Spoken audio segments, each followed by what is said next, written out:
रामायण से जुड़े 10 ऐसे रहस्य जिनसे हम अपरिचित हैं। जानने के लिए मेरे वीडियो को अंत तक देखिए। रामायण की लगभग सभी कथाओं से हम परिचित हैं, लेकिन इस महाकाव्य में रहस्य बनकर छुपी हैं कुछ ऐसी छोटी छोटी कथाएं जिनसे हम लोग परिचित नहीं हैं।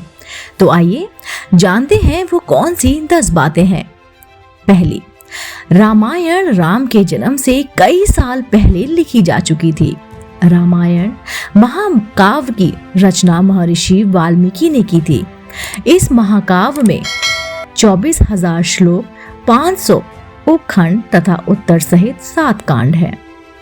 दूसरा, वाल्मीकि रामायण के अनुसार भगवान श्री राम का जन्म चैत्र मास के शुक्ल पक्ष की नवमी तिथि को पुनर्वसु नक्षत्र के कर्क लग्न में हुआ था।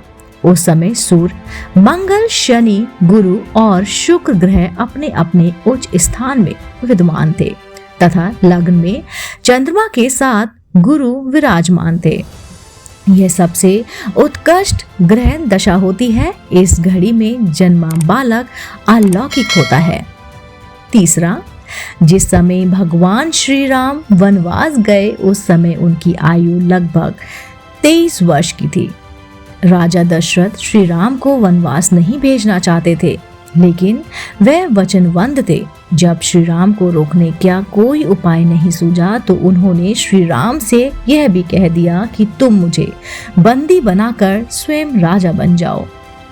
चौथा, रामायण के अनुसार समुद्र पर पुल बनाने के 5 दिन का समय लगा था। पहले दिन वानरों ने 14 योजन, दूसरे दिन 20 योजन, तीसरे दिन 21 योजन, चौथे दिन 22 योजन और 5वें दिन 23 योजन पुल बनाया था। इस प्रकार कुल 100 योजन लंबाई का पुल समुद्र पर बनाया गया था। यह पुल 10 योजन चौड़ा था। 5वां, सभी जानते हैं कि लक्ष्मण द्वारा शूर्पणखा की नाक काटे जाने से क्रोधित होकर ही रावण ने सीता का हरण किया था, लेकिन स्वयं शूर्पणखा ने भी रावण का सर्वनाश होने का श्राप दिया था, क्योंकि रावण की बहन शूर्पणखा के पिता यानी कि उसके जो पति थे विदुद्विद का वध रावण ने कर दिया था। तब शूर्पणखा ने मन ही मन में रावण को श्राप दिया कि मेरे ही कारण तेरा सर्वनाश होगा।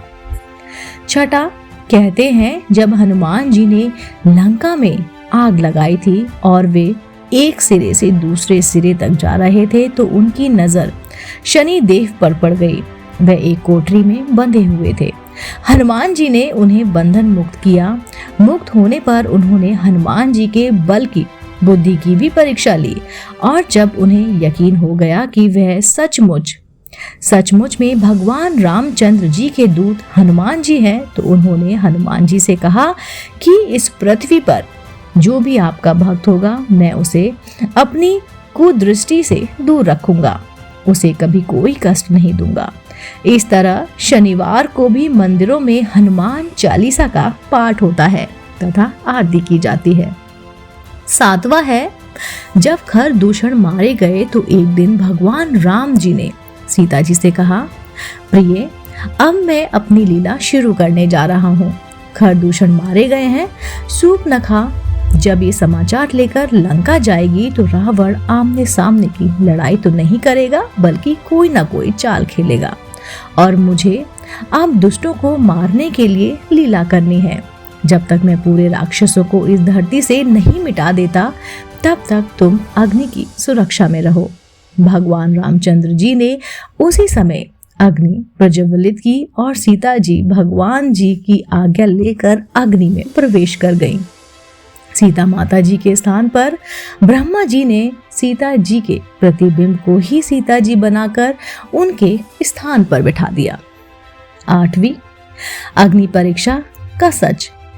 रावण जिस सीता माता का हरण कर लेकर गया था वह सीता माता का प्रतिबिंब था और लौटने पर श्री राम ने यह पुष्टि करने के लिए कि कहीं रावण द्वारा उस प्रतिबिंब को बदला तो नहीं, सीता माता ने अग्नि में प्रवेश करने को कहा, जो कि अग्नि के घेरे में पहले से सुरक्षित ध्यान मुद्रा में थी। अपने प्रतिबिंब का सहयोग पाकर वे ध्यान से बाहर आई और राम जी से मिली। 9 आधुनिक काल वाले वानर नहीं थे हनुमान जी। कहा जाता है कि कपि नामक एक वानर जाति थी। हनुमान जी उसी जाति के ब्राह्मण थे। शोधकर्ताओं के अनुसार भारतवर्ष में आज से 9 से 10 लाख वर्ष पूर्व की एक ऐसी विलक्षण जाति में विद्वान थी जो आज भी लगभग 15,000 वर्ष पूर्व विलुप्त होने लगी थी और रामायण काल के बाद लगभग विलुप्त ही हो गई थी। इस वानर जाति का नाम कपि था। मानवनुमा यह प्रजाति मुख और पूंछ से बंदर जैसी नजर आती थी।